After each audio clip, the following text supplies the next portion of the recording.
Look, I understand that St. Joe was significant. It's not only significant for Coach Bill Snyder, it's significant to, of course, Jeff Mitty as well.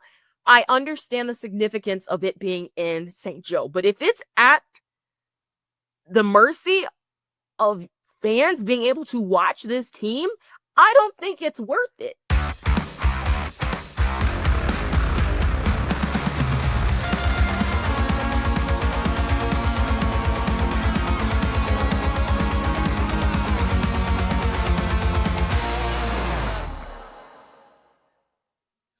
What's going on, everybody? Welcome back to another episode of Run It Back. I am your host, yours truly, Jazsmin Halliburton, coming at you on KCSN. How y'all doing? How y'all feeling? Now, I'll tell you what, I'm feeling pretty good. Okay, I'm going to be talking about, K-State women's basketball, what they did, what they was able to do against number 13, Ole Miss, able to get the dub. And I'm going to talk about how K-State volleyball was able to make it to the second round of the NCAA tournament before ultimately falling to number 1 Nebraska. We're going to get into all of that very, very soon. But ladies, gentlemen, I got a bone to pick to whoever does any sort of planning, production, planning, directing, producing, everyone behind the scenes when it comes to the Bill Snyder Classic in St. Joe. We need to have a talk. We need to have a sit down. It's gonna be cordial. It's gonna be cordial, but there needs to be a discussion, and it's going to have to be an uncomfortable one. Because I started out by saying K-State was able to beat number 13th ranked Ole Miss. That's huge. They won 61-60. Game winner by Brandy Harrod with 2 seconds left in the fourth quarter. Did her thing, right? Broken play, was able to throw something up, and baby, she got it. But man, that would have been really cool to see. It would have been real cool to see. Problem was, nobody could see jack diddly squat unless they were in the building. Okay? Now, this game is supposed to be on ESPN Plus, like it normally is, for the Bill Snyder Classic, right? And everybody has their own gripe with ESPN Plus. I'll be so real, and it's deserved. But I cannot necessarily say that it is blamed on them today, because we've seen ESPN Plus go to places other than K-State. Not everyone can all be the Taj Mahal of ESPN Plus broadcasts when it comes to being at K-State, right? Other schools, they didn't got the pleasure, but they're still able to get it done. They're still able to see the game. Yeah? But, whatever goes on in St. Joseph for the Bill Snyder Classic, something's got to change. Something's got to give. Because this is 3 years where every single year it has gotten progressively worse.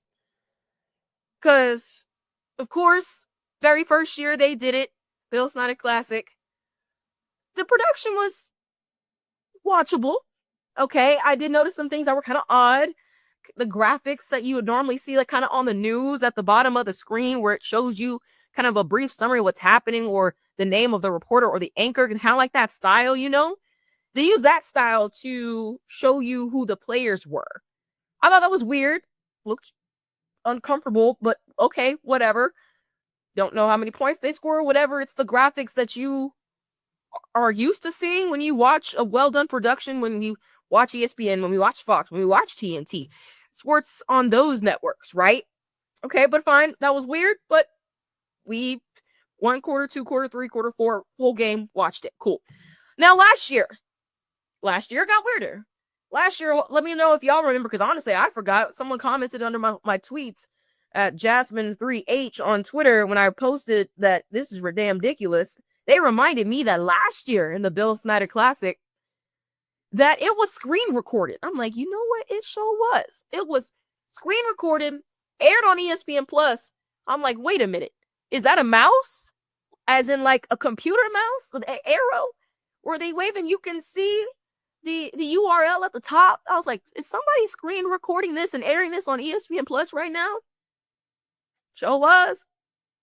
I feel like there was also a time where we couldn't see the score bug, maybe, or there was no shot clock, or there was something weird with the scoreboard where it wasn't complete, adding insult to injury. And now fast forward to this past Bill Snyder Classic, where we weren't able to watch the game at all. Thought we had a chance.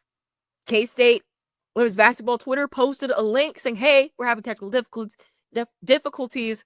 You can watch it right here on this link. I was like, oh, cool. I wish I would have saw this in the first half. All right, we saved. No, we not. Good. That damn thing didn't work either. I'm like, okay, that's all right. Because our boy Brian Smoller was holding it down for us on the radio side. Because that's where a lot of us needed to go in order to even remotely see what was going on with this game, because we could not see it. It was a back and forth. It was lead changes. It was fouls being called. It was tough defense being played. All the things I wish I would have been able to see in this upset over 13th ranked Ole Miss that we weren't able to. Unless you follow K-State women's basketball on social media, you would not have known what that game winner looked like for Brandy Arrell. You wouldn't have known. So, all this hooting and hollering, I'm not even hooting and hollering. Y'all ain't even seeing the hooting and hollering from me because I'm keeping it cordial. But with all that being said, we got to have a talk, because it's a production value that makes it seem like whoever's in charge forgets that they're in charge of it until 2 days before.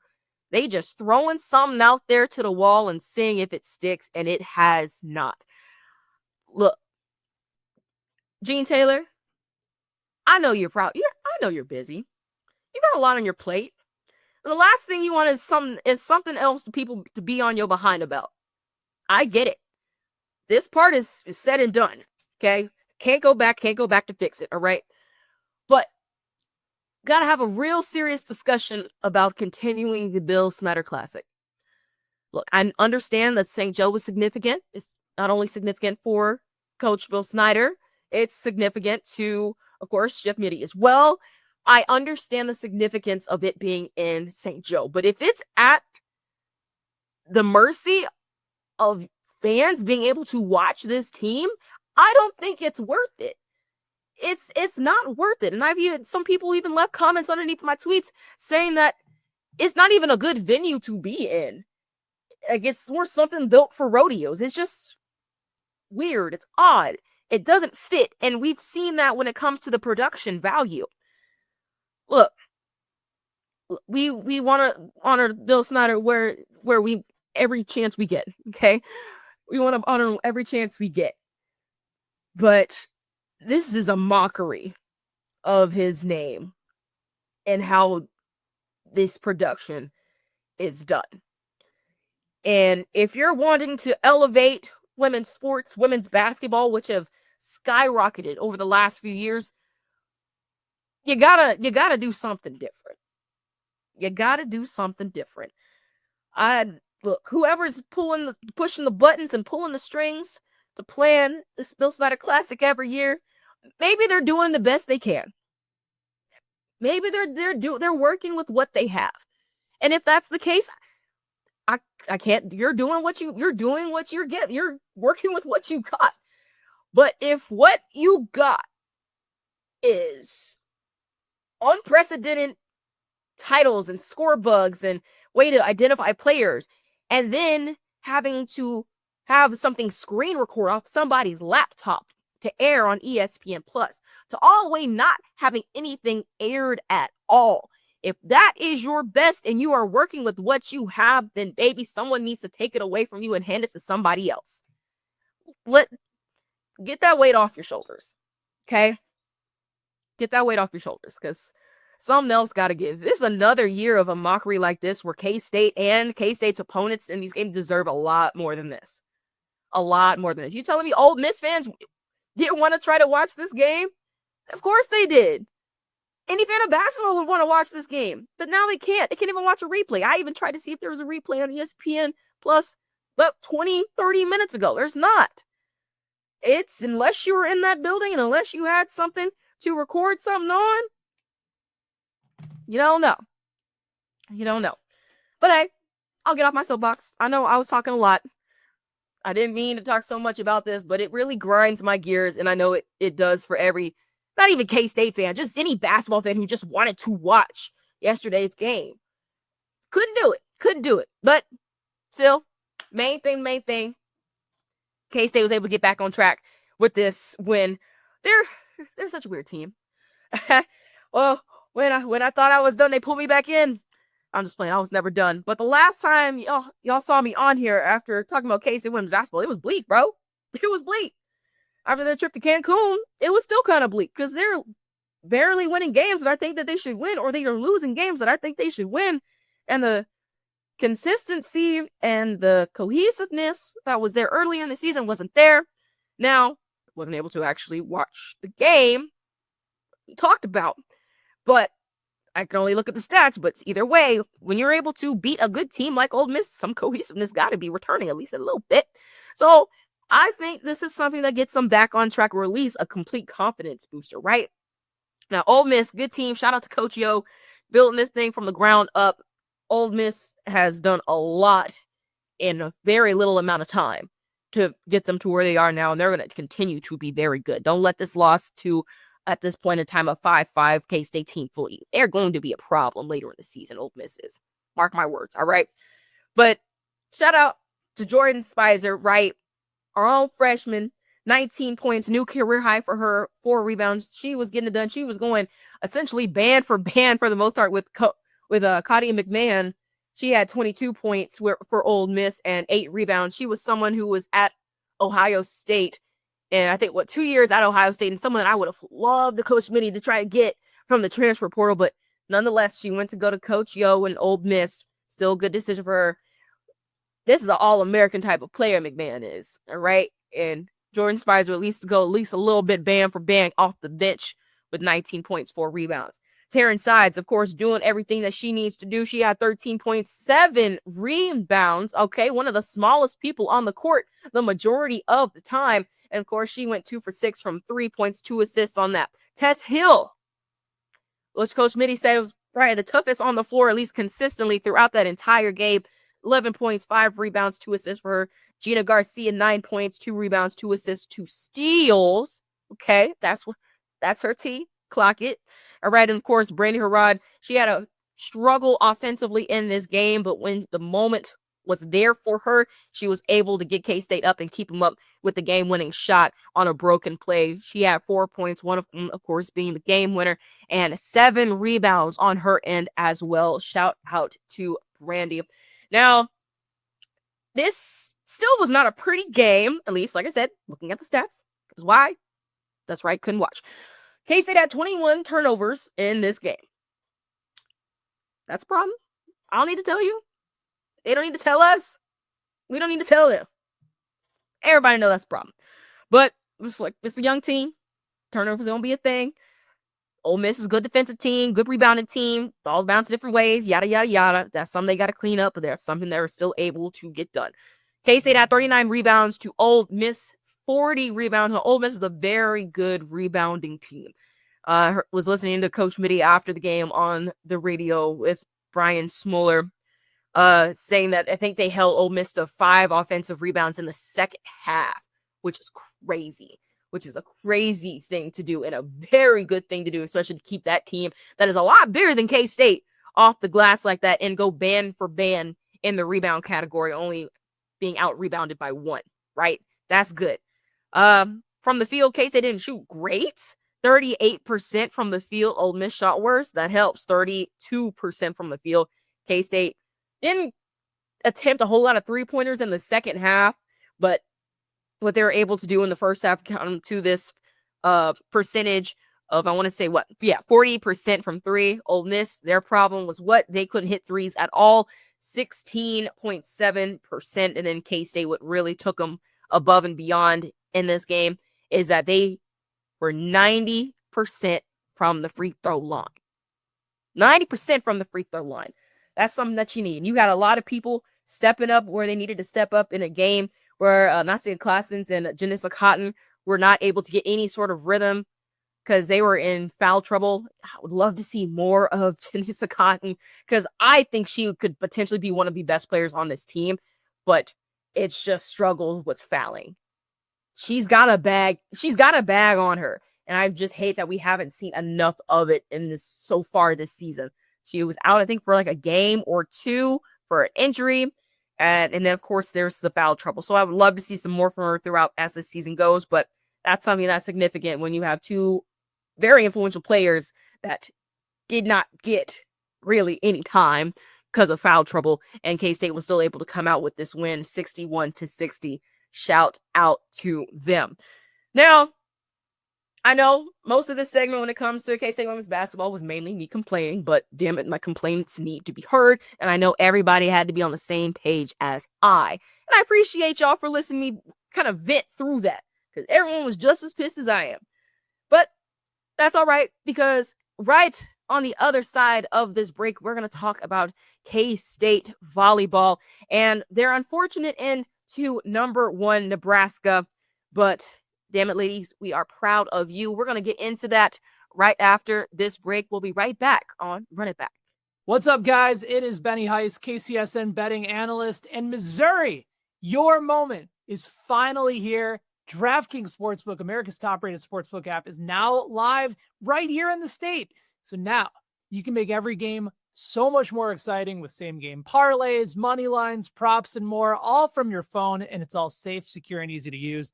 And listen, we know fans in the state of Missouri know game day, whether it's the tailgates, the noise, the passion. And now with DraftKings Sportsbook, you can bring that same energy to every snap, every touchdown, and every win. Right now, new Missouri customers can bet just $5 and get $300 in bonus bets instantly. There's no waiting, no nonsense, just pure action powered by America's top-rated sportsbook app. So here's what you do. You download the DraftKings Sportsbook app. Use the code KCSN. Code KCSN. Remember, new Missouri customers bet $5 and get $300 in bonus bets instantly. That's code KCSN. The crown is yours in partnership with DraftKings Sportsbook. Remember, if you have a gambling problem, call 1-800-GAMBLER. 21 plus, physically present in Missouri. Eligibility and restrictions apply. Terms at DraftKings.com/sportsbook. Bonus bets expire 7 days after they're issued. For additional terms and responsible gaming resources, please see sportsbook.draftkings.com/promos. Success in real estate takes more than vision. It takes the right financial partner.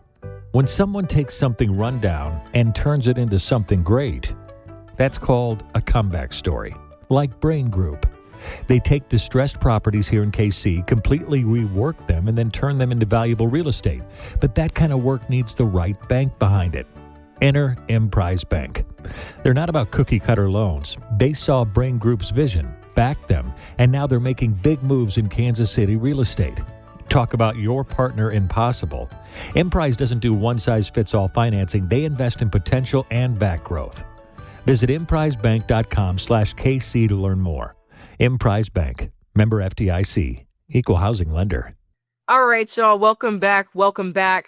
Now, I want to start this segment, the way I ended the last one, with me saying how proud I know I am, and I know this K-State fan base is, of our volleyball team. They did a damn good job. Coach Mansfield did a damn good job. He was on the show last week and took them to a place where they have not been since 2016, and that was the second round of the NCAA tournament, after they were able to get the seed-wise, the upset win against San Diego in 5 sets. Excellent, wonderful. Now, unfortunately, their season did come to an end because they ran into the buzzsaw that is number 1 Nebraska. 32-0 on the season. Dominance in essentially every way possible. But damn it, I had hope. Okay? Damn it, I had hope. Shock the world. Fortunately, there was no shocking in the said world. But proud of them either way. Right? So, K-State did lose this game. They got swept. I know if you look at the stats, I'm gonna read them off to you. K-State lost first set 17-25, second set 21-25, third set 16-25. Nebraska had 43 kills to K-State's 27. K-State was hitting at a clip of 118 to Nebraska's 253. Nebraska had 7 aces. That's circling back to that. K-State's 2. K-State had 8 blocks to Nebraska's 5, right? You're looking at it, it looks like BTA, just from stats standpoint. Now, I'm not going to do this one like I did the last segment and just read off the stats, because I was actually able to watch this game. ESPN Plus was halfway working with this one because the first set audio was abysmal. It was sounding like someone was speaking underwater through a tunnel, and it just sucked. A lot of people had to watch that game on mute, myself included, until I figured out the sound was on. So whoever are back there pushing the buttons for ESPN Plus, get yourselves together. I digress. But from the stats, it looks like BTA. All right. It was not the case. It was not the case. Now, understandably so, Nebraska is incredibly, incredibly good. And K-State, they did just go through a 5-set thriller the night before. Now, I'm not saying that's just a complete excuse, but their fatigue does have to be involved. I'm not saying that if they didn't go through a 5-set thriller the night before that they would have won this match. I'm not saying either of those things. I'm not saying either of those things at all. But K-State was doing some really good things. Some very, very good things. I said that Nebraska was hitting a 253 in this match, right? They're number one in the country. Their average is 353. The announcers were even saying like their hitting percentage and what they were able to do, or what they were doing in those, at least those first 2 sets for sure, was uncharacteristic for them. And a lot of that had to do with the defense that K-State was playing. That defense that carried over from Iowa State to against San Diego to this one, they carried that over no matter how tired they were. They were doing an excellent job, especially meeting these Nebraska hitters at the net. Mind you, 8 blocks by K-State. And Nia Clinton, she had 3 blocks in that. So there was one player from Nebraska, I want to say number 19. Scratch that. Number 9. She wanted no parts of Nia Clinton meeting her at the net. No parts, because I think all 3 of her blocks, correct me if I'm wrong, somebody, might have been against that outside hitter from Nebraska, and she was doing her damnedest from that point on to try to avoid Nia Clinton's hands at the net. She was trying to adjust her shot a little bit to hit it away from her, and that couple times that led to an error on her end. So team effort overall, they were doing what they had to do to meet Nebraska at the net. K-State was, right? Now, the thing that made, or essentially given this game to Nebraska more than anything, and I'm saying that could have won either way, but what I circled the most out of this was the aces, okay? Nebraska had 7 aces to K-State's 2. All right, whatever. But now it's just the overall serve receive for K-State in this game was just not, it was not good. And I think that's ultimately what lost them the game, or at least made it to where they got swept, you know? K-State had 8 service errors to 2 aces. That you're just not going to win with those odds, especially when you're going up against an absolute juggernaut in the Nebraska Cornhuskers. You have the 7 aces from Nebraska plus the 8 service errors from K-State in the serve receive. That is 15 points that is awarded to Nebraska. And I read you the scores in each set: 17-25, 21-25, 16-25. And the amount of points that was lost in those 3 sets, K-State lost by a combined 21 points. 15 of those points came from the serve receive. 15 of those points came from the serve receive. Now, K-State could have still lost this game, even if they had as much aces as Nebraska did. We will never know. But that's for damn sure is part of the reason why that night ended in disappointment.